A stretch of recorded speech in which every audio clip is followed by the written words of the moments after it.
Welcome to the Shootin' Show. Stand by for shots fired. Hello, I'm Johnny Rowland, your host of the Shootin' Show, and we're so glad to be back in your homes again this week. We're glad to have you with us. We've got a great, definitely a summertime August day that we're shooting under today, and it's nice and warm, but I tell you what, it is such a nice day to be out shooting, just to be outside in general. We're so happy to have you with us. Remember, if you're watching by satellite, we're on a new satellite. It's in the same place that Galaxy 6 was in. We're now on G4, Galaxy 4. It's in the same location, but for reference, you may want to know that. And also, we're still free to those local cable companies and local TV stations. They can even make money on our show, and we'll be very pleased to work with any station or cable company anywhere, certainly in the United States or our broadcast area. Well, we've got a great show for you. We have a couple of real interesting and unusual guns we're going to show you today. So let's open another shooting show with this Coonan 357 Magnum automatic.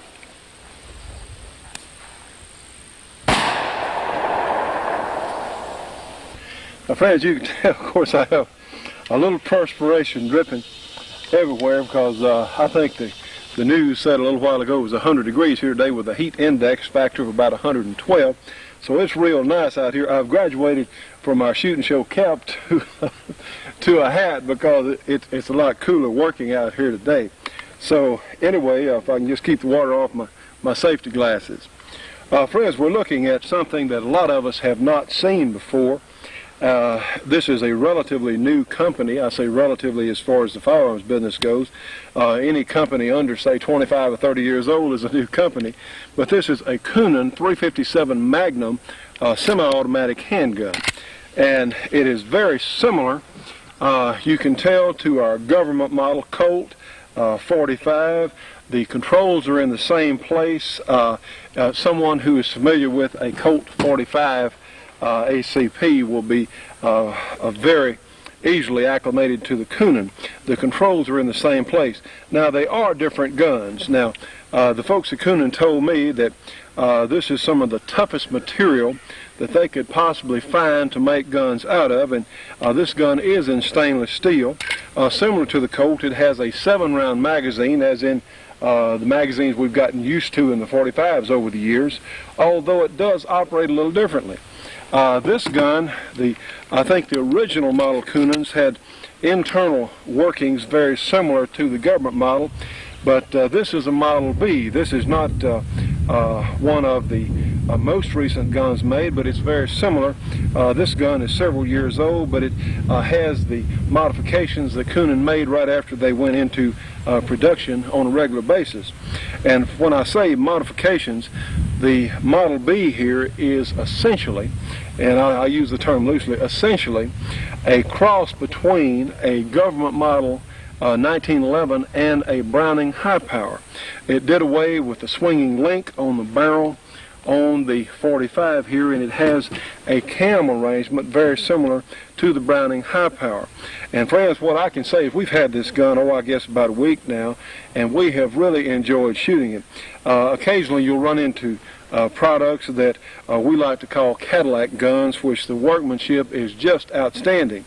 And I say this because Coonan has been a small company. They've had a relatively small production run over the years, but they have really kept their quality up there.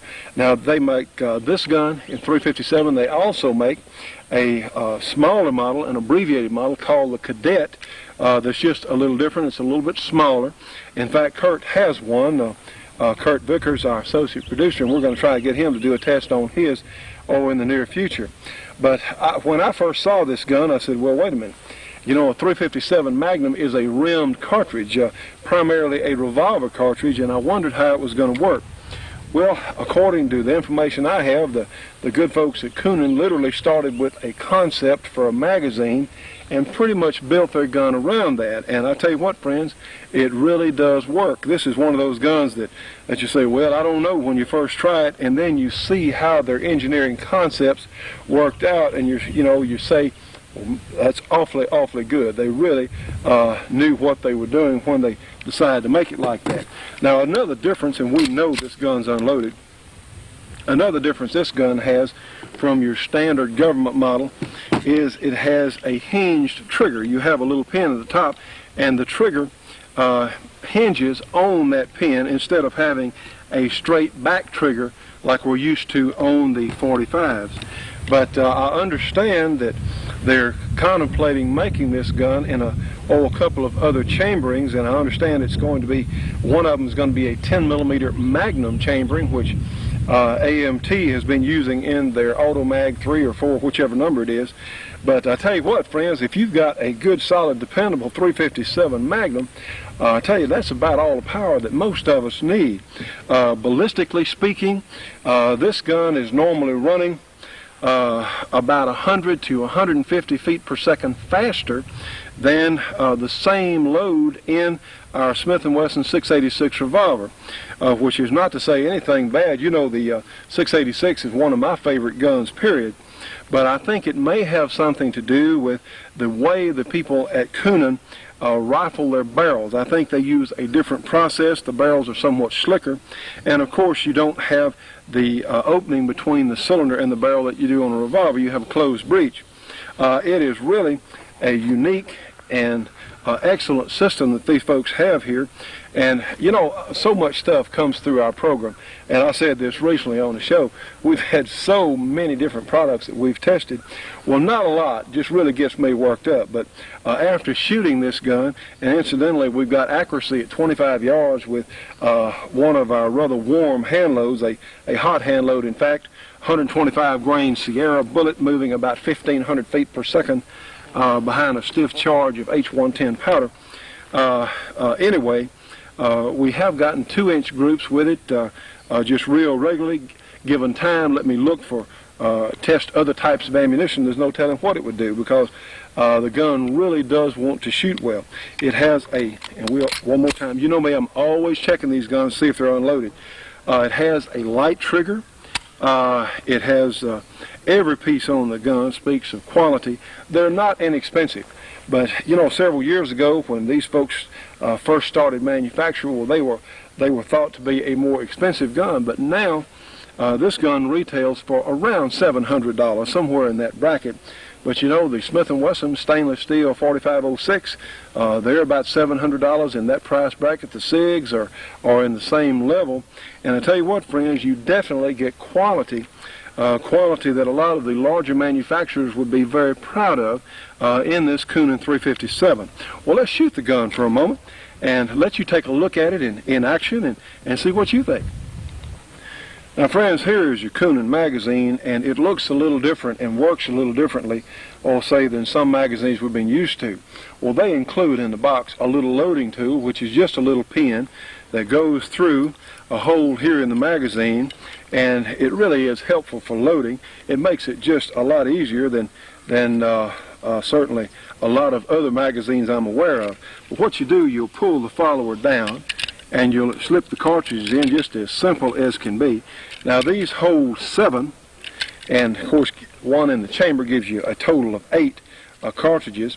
And what impressed me so much is the way the feeding mechanism on the magazine is.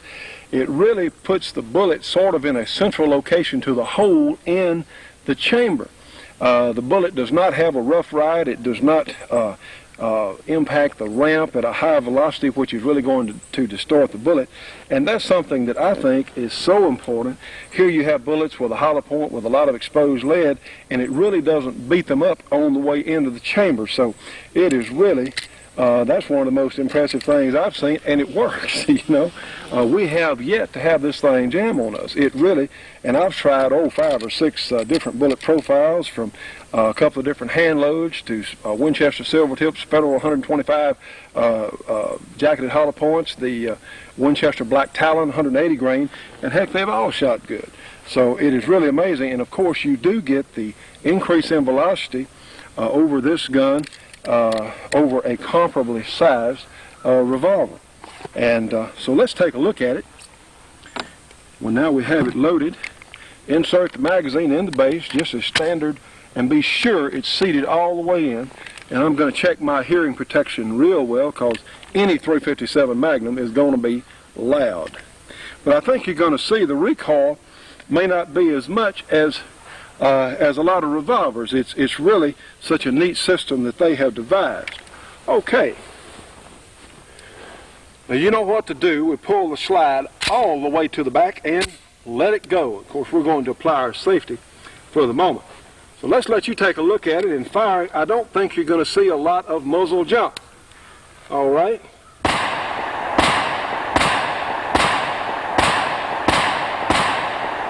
Of course, we have 7 in the magazine. Now, friends, that wasn't bad.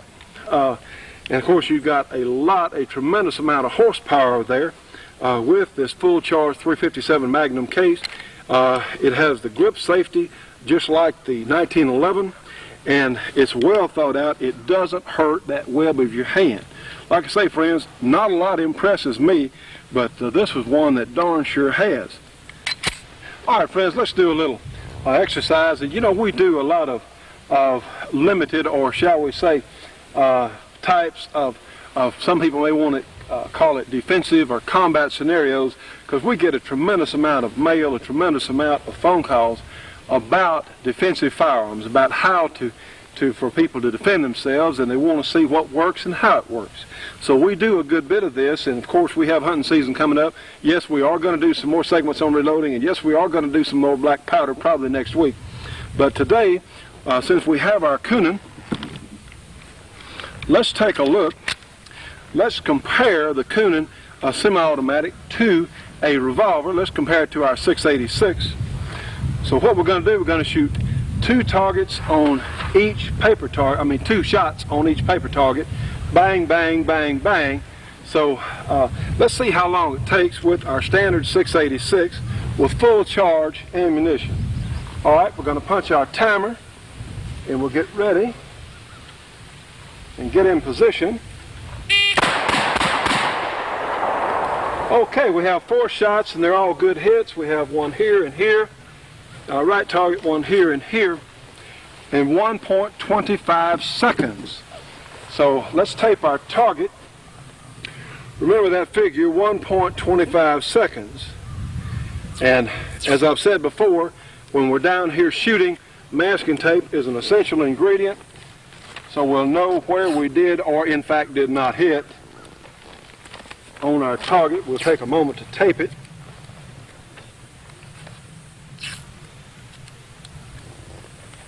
And of course, some of you will do this drill faster than me, some of you do it slower. All right, let's take our Coonan. Remember, it took us 1.25 seconds with our revolver. Heck, I don't know what it's going to be either. This is the first time I've tried this. Go ahead and load our Coonan. Okay. Punch our timer. Get in position. Well, in fact, 1.13 seconds. We'll put our gun on safe, and of course we'll put it down. In fact, let's go ahead and unload it. Take our magazine out and take the cartridge out of the chamber. Now then, 1.13, I was actually a little quicker with the Coonan, and I had one hit that was outside the circle. I got in too much of a hurry. Have a hit here and in the center there, and right here, both of these in the circle. So I'm not giving up anything. In fact, I'm picking up a little bit of speed with the semi-automatic. Now, you know, I'm not going to say that I prefer a semi-automatic over a revolver, because I like both of them. And now that the government's trying so hard to take our semi-automatics away, well, heck, we're going to support them all we can, because it's ridiculous about these people who literally don't have a clue about guns or shooting, or in fact the responsible gun owner who is telling us that they don't trust us with these semi-automatics. Now, that is ridiculous. And friends, let me tell you what, we need to write those letters. We need to contact those Congress people. Every time you think about it, you need to write your congressman. You need to write these people on a local level. Heck, give them a call, because the more phone calls they get, the more replies they get from us, the gun-owning public, the more they're going to think about what they're doing. We hope so. My goodness. We have some people, we wonder what they're up to up there. Anyway, let's make another little test here in a moment. The Shootin' Show will be right back after this break for your local cable company or television station.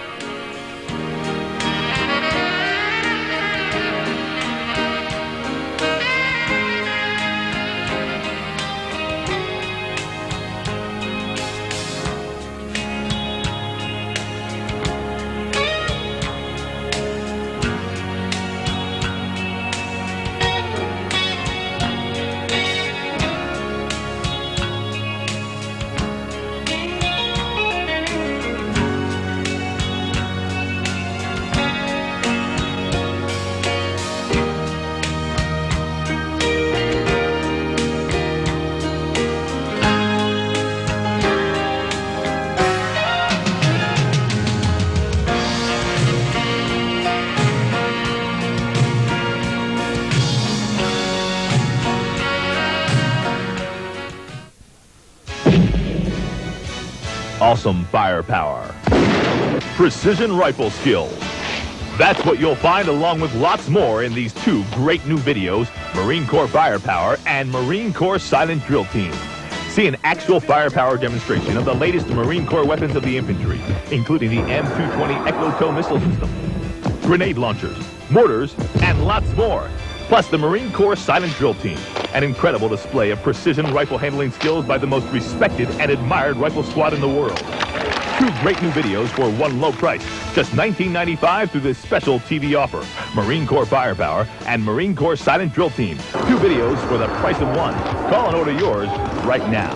Call toll-free with your credit card ready, 1-800-942-8273. By ordering today, you'll receive this 32-page gun video catalog absolutely free. So order now, 1-800-942-8273. Call now. All right, friends, let's run one other little test here in just shooting speed between the semi-automatic and the revolver. Again, we're talking about, we don't get to do this very often, compare the same cartridge, even in a similar sized gun, between semi-automatics and revolvers. So let's just see today just how, in fact, fast I am this afternoon. And remember, if these Congress people, the anti-gun folks, want to take the semi-automatics now, but remember the revolvers, every time you pull the trigger, it fires, so that could be classified. That could be classified in their minds as semi-automatic. It's just ridiculous what we're having to contend with. We're having to literally spell it out for these people. So let's put 5 shots from both these guns on our paper target here at close range. And of course our Pro Timer is doing a great job for us from Competition Electronics. So let's go ahead and get in position and punch our timer, and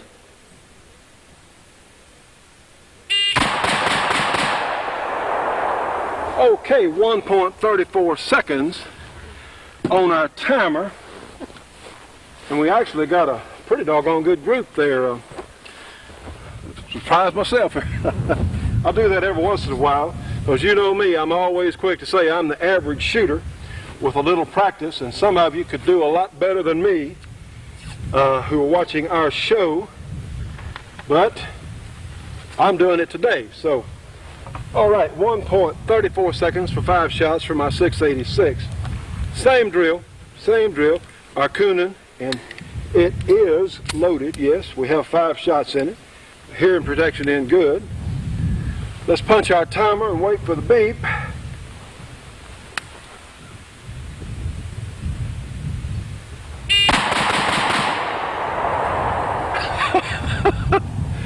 Well, our muzzle blast sort of blew down our paper target, but that took 1.10 seconds, so I'd say that's a fairly potent, that charge of H110 is a fairly potent charge. Well, friends, even on a falling target, my group wasn't that bad. Oh, well, heck, we never know what'll happen. But you know, it's good to have fun shooting. There's nothing wrong with having fun shooting any of these guns, as long as we always keep it in a safe context. You know, we always wear shooting glasses. We always have hearing protection. We always know there's nothing behind our target that we're going to hurt if we shoot something. And these are just rules of the road that we need to think about and remind each other and ourselves of constantly. Yeah, that's, considering what happened to the target, that's not a bad group at all, 5 shots. 1.10 seconds. Friends, all I can say is we have enjoyed this Coonan so much. In fact, we're going to be keeping this gun for a while and doing some extensive tests with it. I think it's going to surprise us out, say, shooting at 100 yards, because with the increased velocity, the 357 will surely present a reasonable group at 100 yards. The cartridge can do it. This is, as I've said before, about the 357. It's a 50-yard deer cartridge, maybe 75, but on the Coonan here you do get the benefit of increased velocity over a similar size handgun. It is very carryable. It's not that heavy, not certainly comparable as far as weight goes to our 686. It is not that big a gun for the amount of power And of course, you can buy spare magazines for these guns that can be reloaded instantaneously. If it sounds like I like the gun, yes, I do. I am most impressed with it. And I think if you get to look at one and handle it and shoot it, you will be too. So we're going to tell you right now how, if you want more information on the Coonan 357, here's how to get it. For further information on the fine Coonan firearms, you can write to them at Coonan Firearms, 830 Hampton Avenue in St. Paul, Minnesota. That zip code is 55114. Or you can give them a call at area 612-646-0902. Trust me on this one, you won't be disappointed. Hi, I'm Bill McIntyre with another update from Capitol Hill here at Washington, D.C. headquarters at the National Rifle Association. Sitting with me is Susan Lamson, the Federal Affairs Director for the Institute for Legislative Action here at the NRA. Thanks for joining us, Susan. Can you tell us a little bit about the gun bans that are proposed on Capitol Hill and what they should mean to gun owners, NRA members across the country? Well, Bill, as you know, there's several types of gun ban legislation. One, which has been in the most recent Congresses, is to ban all handguns. But I think the issue that is being shaped up today is banning assault weapons, so-called assault weapons, semi-automatic firearms. And there are a number of bills in the House and in the Senate to do just that in varying ways. The one that is receiving considerable attention is a Senate bill introduced by Senator Metzenbaum that has the effect over time of banning almost all semi-automatic firearms from future purchase and importation. So whether someone uses these firearms for hunting or target shooting or personal protection, they're potentially going to be banned if Senator Metzenbaum's bill passes as is currently introduced. That is correct. I will say that it doesn't affect possession now, but it would prohibit people from purchasing semi-automatic firearms in the future. Now, I would anticipate that the reason for this kind of legislation is to reduce some of the violent crime we're seeing. Have you seen any documentation whatsoever that shows that these kinds of gun bans actually reduce crime, or is this a fabrication and a headline grabber for senators? I think it's another opportunity to take some situations, some murders, mass murders that have received media attention, and the gun banners have taken those as another means to try to strike at some element of firearm ownership or types of firearms. No, there isn't any evidence that these firearms are preferred by criminals than any other type of weapon a criminal might use to perpetrate a crime. In fact, many of the semi-automatic rifles and shotguns which are purported to be used in crime, in fact, aren't. And studies have shown, criminal data has shown, that less than 1% of those types of firearms are ever used in crime. Now, I know the NRA is going to call on its members and gun owners across the country to write the letters and talk to their congressmen to try and defeat this bill and strike it down. Does that have an impact? I mean, you're up on Capitol Hill all the time. You're talking to congressmen and senators. Do you see the impact of the work of our members and gun owners across the country, and does it help you do your job? It does, because members of Congress are elected. It's their constituents that elect them, and they certainly are sensitive to what their constituents have to say. I think any time an individual can write a letter in their own words, in their own hand, it has a significant impact. And I think that has been the strength of NRA, is encouraging members to express in their own words how they feel about particular issues. Well, I know very recently you were on Capitol Hill testifying a lot about what we've talked about already. What are you trying to communicate to those at the hearing, and is it listened to? I mean, I know we have friends in Congress, but we also have some enemies when it comes to the gun issue. Is the testimony worthwhile? Do they really look at it, or is this just an emotionally charged issue which will never be characterized or looked at any other way?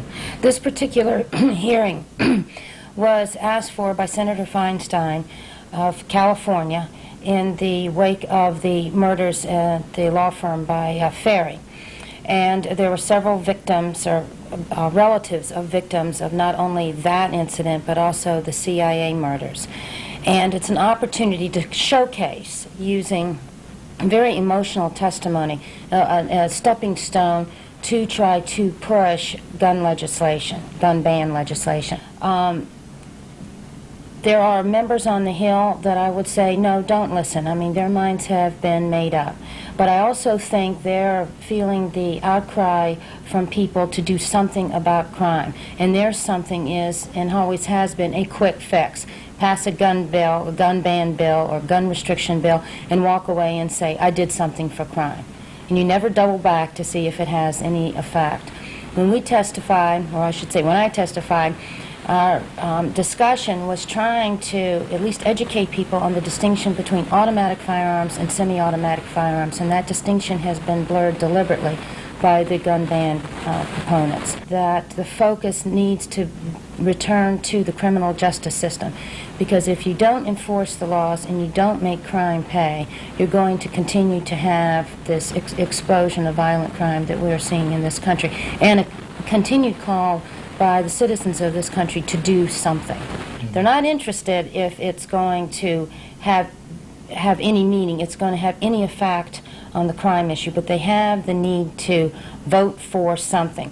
And as I mentioned earlier, you have a situation of education. You have people who really do not understand what, in this case, semi-automatic firearms are. And I think many of them have no idea what the effect over time will be on such legislation. And some, I feel, don't really care. They just want to be able to say, you know, we're going to stop the crime wave, we're going to get guns out of the hands of kids because I just voted for this bill. And I think that is the real trap that is being set for gun owners. What can gun owners do? What can the 3.2 million NRA members do? What would your suggestion be to them to help you do your job better and in turn help protect our shared rights further into the future? What is the one thing or the two things that you think that our viewers can do to help you do your job and to help NRA preserve our Second Amendment freedoms? The two things I would suggest is this is August recess. Members are back home in their states and their districts, and I think it's a great time to try to get in and see your elected official and be able to sit down for 5 minutes and talk with them about gun issues in general and from a personal perspective. I think that's what they need to hear. Secondly, I do think written correspondence is very important, and mainly to continue to stay in communication with members, and even members who are pro-gun. Even a thank you note to tell them that they're doing a good job is always welcome. But I would not take any vote for granted in this season. Okay, there you have it. Marching orders from Susan Lamson, Federal Affairs Director, Institute for Legislative Action here at NRA. For now, I'm Bill McIntyre. I'll see you again next week with another update from Capitol Hill here in Washington, D.C. The Shootin' Show will be right back after this break for your local cable company or TV station.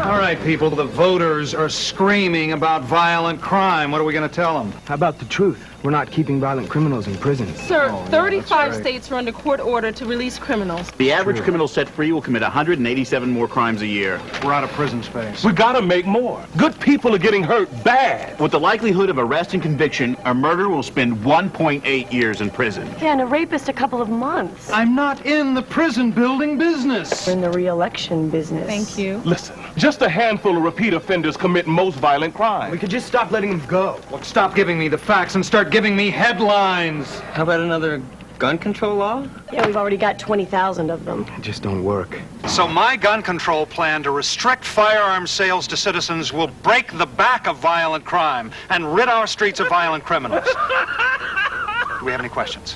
Don't let politicians get away with murder. Join the NRA. Ladies and gentlemen, you know, we have a tremendous number of new viewers.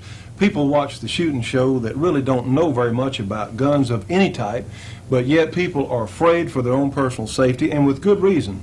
A lot of women now who are heads of households, a lot of women who are literally living alone or trying to raise their family due to the crazy situation in our society. And we have Carol here who's going to assist us, and we're going to show you a couple of things that really could be important. Now bear in mind what we're going to do is very, very basic, but we do think that you'll be able to gain something from what we're about to show you. You know, if you're in your home alone at night and there's a noise somewhere, and let's say that you're a lady who lives by themselves, or maybe yourself and a couple of kids, whatever that situation might be, but for some reason you as a woman who is a new gun owner, you feel like you have to go and investigate a noise that is going on in your home. All right, it's not bad enough to call the police over, you're not frightened enough, but there's something wrong, you feel like you need to go to another part of your house to investigate. And this is another good point. If you're sure, or you think someone has entered your home and is intent on doing you any sort of harm, stay in your bedroom. If you're there by yourself, call the police immediately, then get your gun and barricade yourself. Now that is an entirely different situation than what we're going to talk about today. Today we're going to, let's pretend that Carol here is home alone and we have our imaginary door here, but we're going to do something that I think you may find useful. Now let me step behind the door.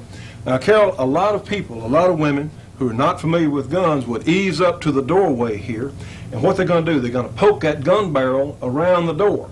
All right, now watch this. Suppose someone standing behind the door will suddenly, you've been disarmed, and the individual who has intruded in your home, now they've got your gun, you in trouble. All right, another way of doing this is to hold the gun back to your side like so. And we know these guns are unloaded. We've checked them 5 times apiece. They're unloaded. They're unloaded. Hold the gun back. Don't come right around the corner. Step right over here and look. That's right, like so. Much, much more practical. You're not going to be disarmed. That's the last thing you want to happen, is to be disarmed in your own household. Now then, we have a long-barreled revolver here, a better choice for a lady such as Carol, rather than this Super Black Hawk, in fact, with a 7.5-inch barrel. Hold this, Carol, please. Okay. All right, let's check. We know this semi-automatic. The magazine is out. We know. Now then, this is a better size. Here you go, Carol. We're going to decock it. All right, and let's put this down. In fact, let's say our perpetrator will be armed back here, okay? Now then, let's do the same drill. Carol, hold the gun into your side. Walk away from the edge of the door, so you can look. See, much, much more practical. And remember, we don't put our finger on that trigger. Don't go, because it might be your dog or something that has come in, and you darn sure don't want to shoot your dog or any member of your family or anyone else. Mm-hmm. Another thing we're going to show you, man, we'll put this down for a second. We talk to a lot of people, and let's double check, triple check. They say, well, I don't need a handgun because I've got a hunting rifle or I've got a shotgun. Okay, let's take this, please, Carol. And this is a 22 rifle, but it is essentially a long gun. This could be a shotgun or a rifle, whatever else. Now then, Carol, let's give you the flashlight there, and let's see how you can handle that coming around. See, it's not practical. See, it's not practical. And sometimes your only light source may be your flashlight. Now then, Carol, just poke that gun barrel around the side like a lot of people would do. Well, see, you're asking to get your gun taken away, and you don't want to be in a wrestling match with someone who's intruded your home. That is not where you want to be. Mm-hmm. So this is one of the reasons that we feel like a handgun, certainly in a building. That's why the police use them in buildings and military, for that matter, in very close quarters. A handgun is a much better option. Now then, since we have our flashlight, let's take that 9mm there, please, ma'am. All right, now then, you can have the flashlight in your other hand, hold the gun back closer to your body. Now don't hold it so far back you're going to shoot yourself. Certainly not. Finger off that trigger, finger pointed down the side. On this, I'd go ahead and push the safety off. This is a Smith & Wesson. Push the safety off. Do not put your finger on the trigger. So now, if you have to go and investigate, again, stay away from the edges on that door and look around the side like that. It's a much better procedure. And of course, we'll be showing more things in the future. But a much better procedure if you have to go and investigate something wrong in your house.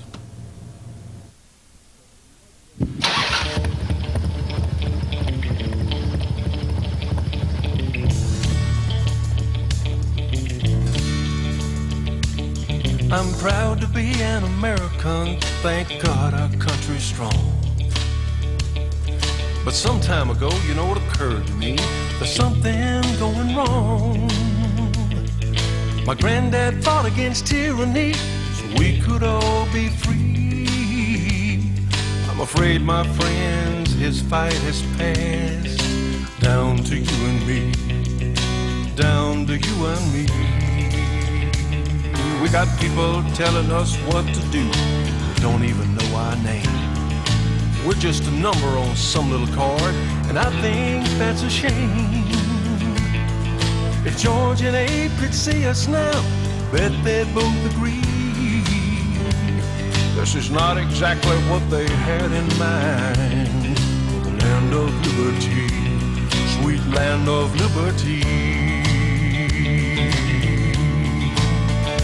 Oh, I love to hear my Harley run. I like being free to live out my dreams, and I want to have a little fun. I want to hold on to what we've got, from sea to shining sea.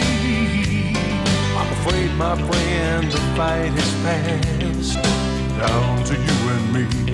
Oh, down to you and me.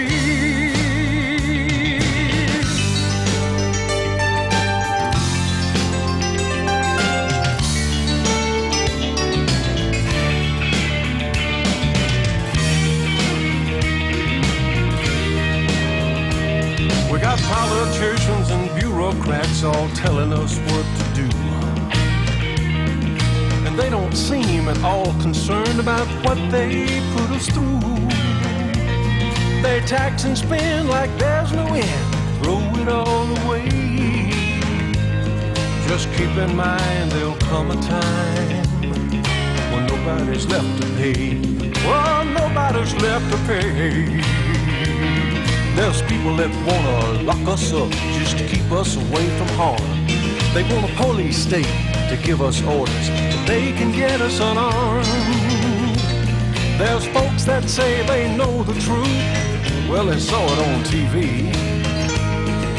We got some boys on Capitol Hill, don't wanna have us free. Now they don't wanna have us free.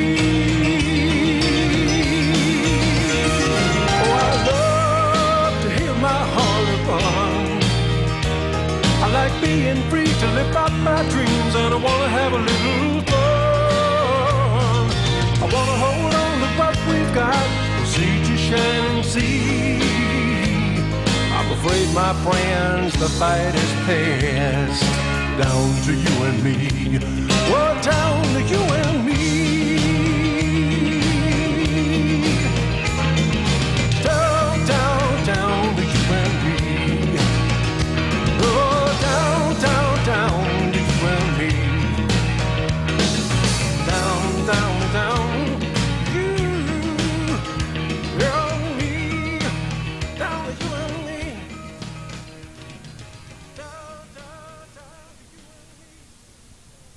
Now, friends, we'd like to say how much we appreciate everyone's support for our video and our efforts, and as far as our song goes, and we really do appreciate every call and every letter we've gotten, and every call that you've made to radio stations, for that matter.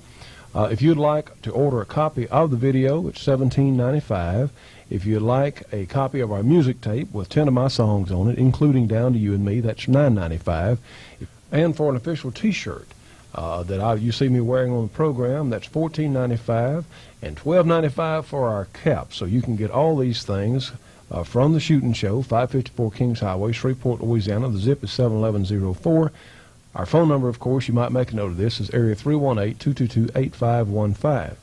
Now then, if you would like a copy of our Bullet Express mail order sheet, and this is something that's just starting to go out now. We've had a lot of interest in this. We do appreciate it. We're going to be selling all kinds of things through the Bullet Express, including RB17, this fantastic cleaner. You can get that by writing to Bullet Express mail order, care of the Shootin' Show, 554 Kings Highway, Shreveport, Louisiana. Again, that's zip 71104, and we will get you out one of our first mail order pricing sheets and stock sheets for that matter. So anyway, we appreciate everyone's help. Hang in there with us. We've got a long way to go.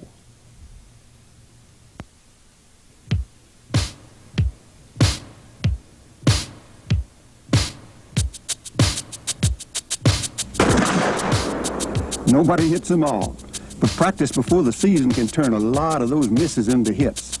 Hi, I'm Grits Gresham. So spend some time at the Trapper Skeet Range or out in the field with a portable trap. And for the guns, ammo, and gear you'll need, be sure to see the folks who will steer you right. See the real pro in your community. Friends, you know, for the absolute best in monthly shooting magazines, turn to Shooting Times. They have all sorts of excellent features on handguns, rifles, shotguns, and black powder by some of your favorite gun writers, such as Dick Metcalf and Rick Jameson and our good friend Bill Jordan, just to name a few.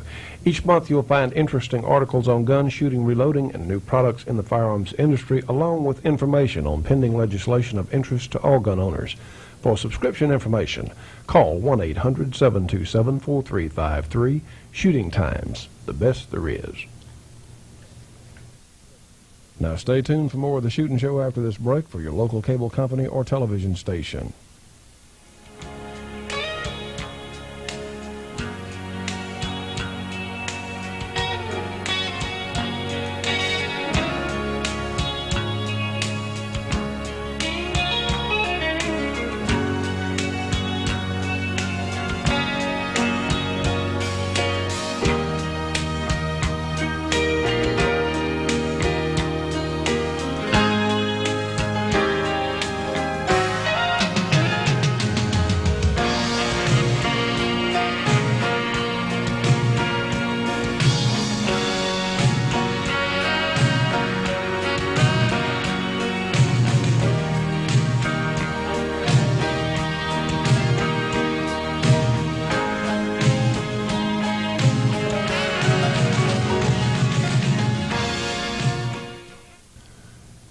And now let's hear from our good friend Art Alphin with the great A-Square Company at 1 Industrial Park, Bedford, Kentucky.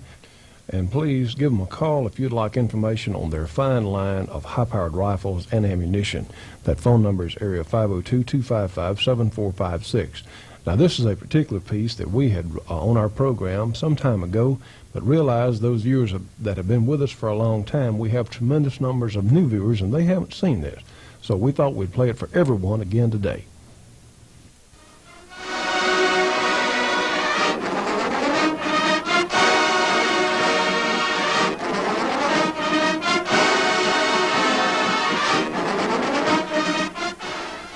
This painting graphically illustrates the point that for all its strengths, the .58 caliber rifled musket did not have a volume of fire that was compatible with its accuracy. If soldiers were extended in any sort of skirmish line, their massed volume of fire was so low that they might well be overrun. This problem could in some measure be solved with a breech-loading weapon.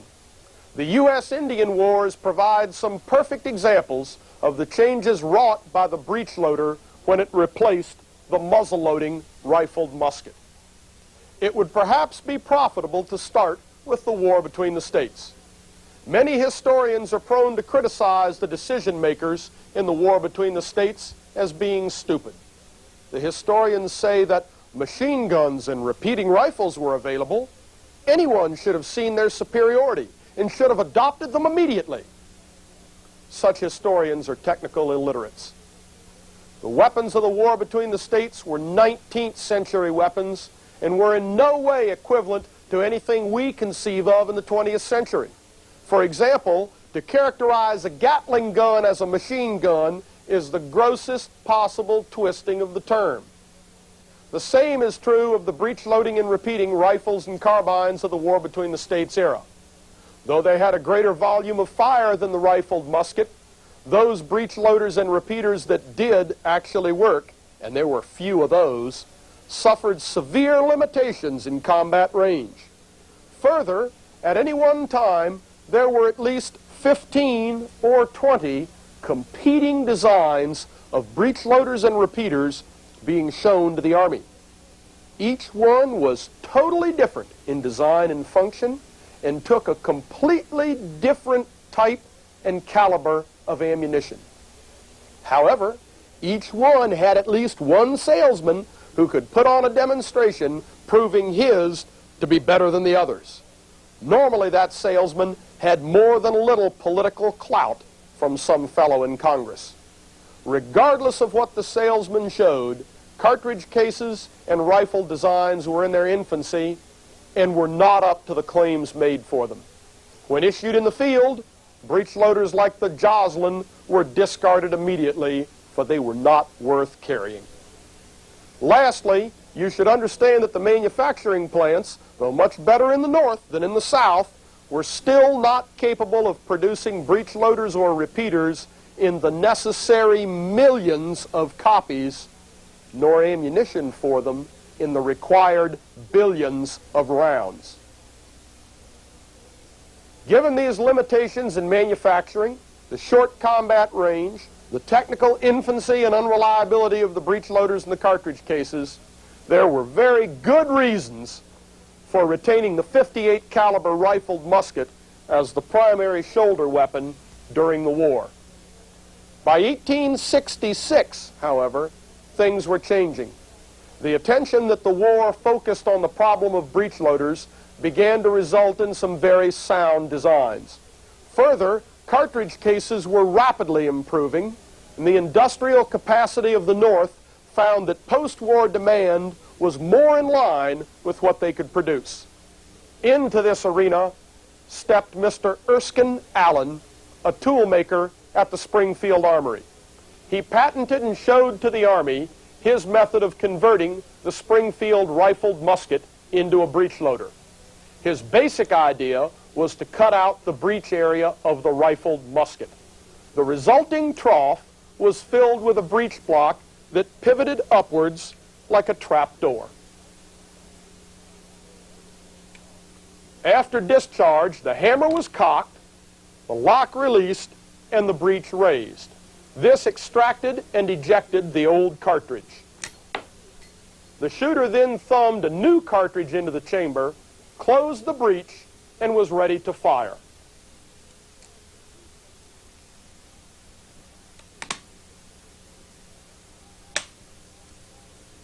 The first Allen conversion was chambered for a metallic cartridge which roughly duplicated the ballistics of the .58 caliber rifled musket.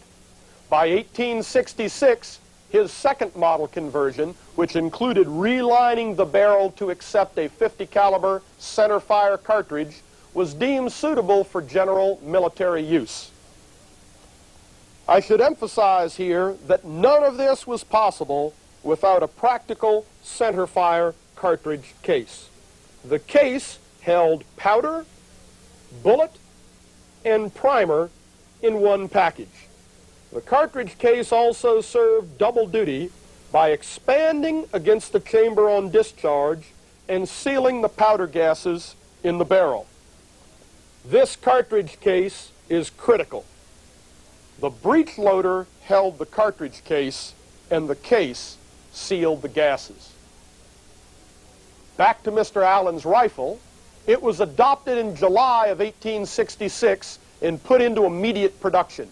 By January of 1867, the first shipments of these rifles were on their way west.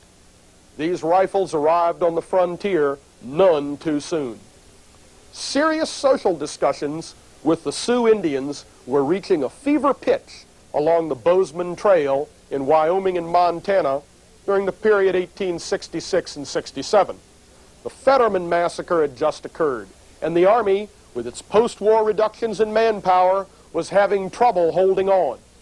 The two major forts in the area, Fort Phil Kearny and Fort C.F. Smith, were adequately garrisoned and suffered no major risk of being directly overrun, but their wood-cutting and hay and water-gathering parties were in considerable danger.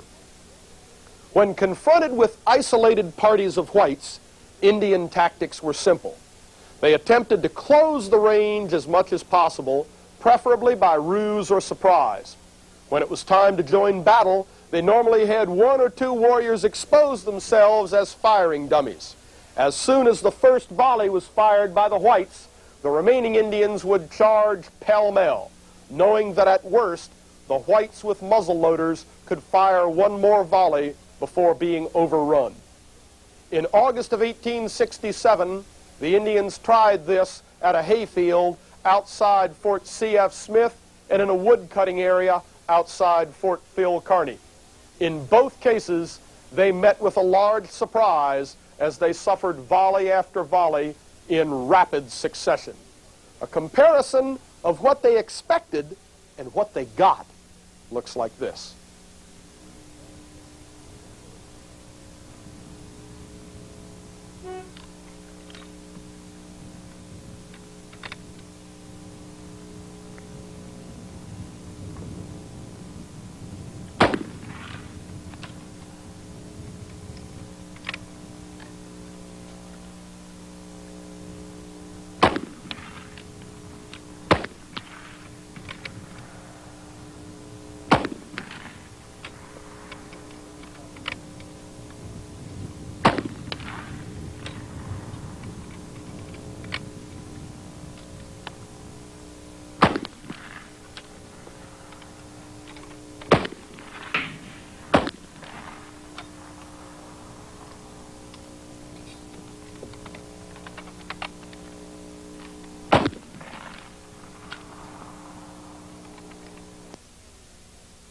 Let's go to the chart. We list the combat range of the breech loader as being slightly better than the rifled musket because of the breech loader's higher velocity and better ballistic coefficient. Its volume of fire is easily double that of the rifled musket. As the range decreased and the need for adjusting sights or attaining a good sight picture consequently decreased, a good soldier with a breech loader could increase this rate of fire. It was not uncommon at close ranges for a breech loader to put out 9 or even 10 rounds a minute. This increase in volume is such that it paid the soldier to manipulate his weapon and continue to fire as the enemy closed, rather than give up firing and fix bayonets for a final contest. Our example pointed this out well. The breech loader had gotten off 7 rounds in the same period that the muzzle loader had fired 2 and was midway through the loading cycle of his 3rd round. The breech loader could continue to fire while the soldier armed with the muzzle loader had no choice but to fix bayonets. Erskine Allen's design would go through many modifications. Starting in 1873, it would be newly manufactured in .45-70 caliber as the Model 1873 Springfield. All told, over 650,000 Allen rifles would be made. Erskine Allen won the wagon box fight and helped open the trails west.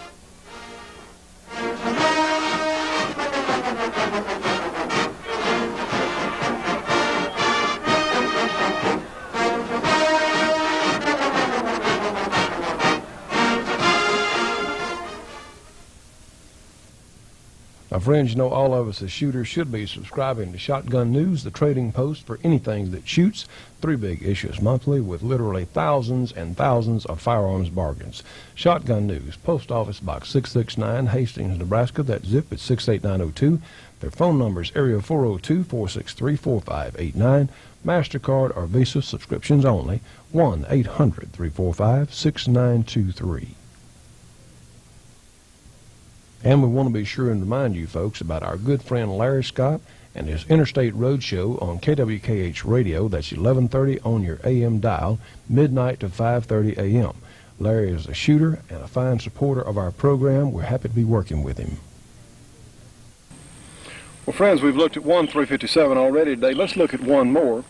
We looked at the Coonan 357 semi-automatic. Well, here is a 357 Derringer, and this is from American Derringer. As you can see, it is really a small gun as compared either to the palm of my hand or to our 686.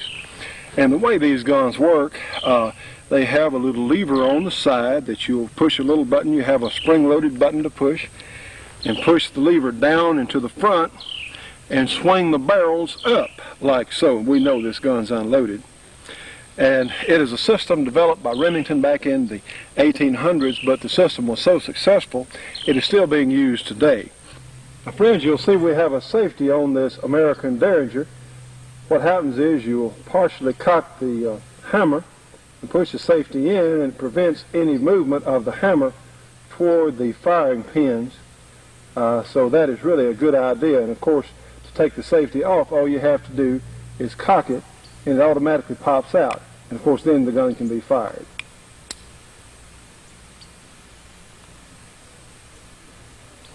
Now, these guns are made of stainless steel, and they're extremely robust and heavy duty. In fact, they're heavier than they look like. They're as heavy as some of the small alloy revolvers and some of the small automatics. But I tell you what, friends, for its size, there's probably nothing else that's going to literally approximate the power that this Derringer has. Even with these short barrels, we chronographed the Winchester Silver Tips, which is one of my favorite 357 loads, at about 1,100 feet per second. Now, friends, I don't know, you've got about an extra inch of barrel. Of course, it's a closed breech gun. You can see that the bullet is, at least half as long. The complete cartridge is about half as long as the barrels are here, but still, you do get a pretty good... Friends, you know what's happened. We've run out of time. We want to thank you again. We'll just have to come back to our Derringer on another day.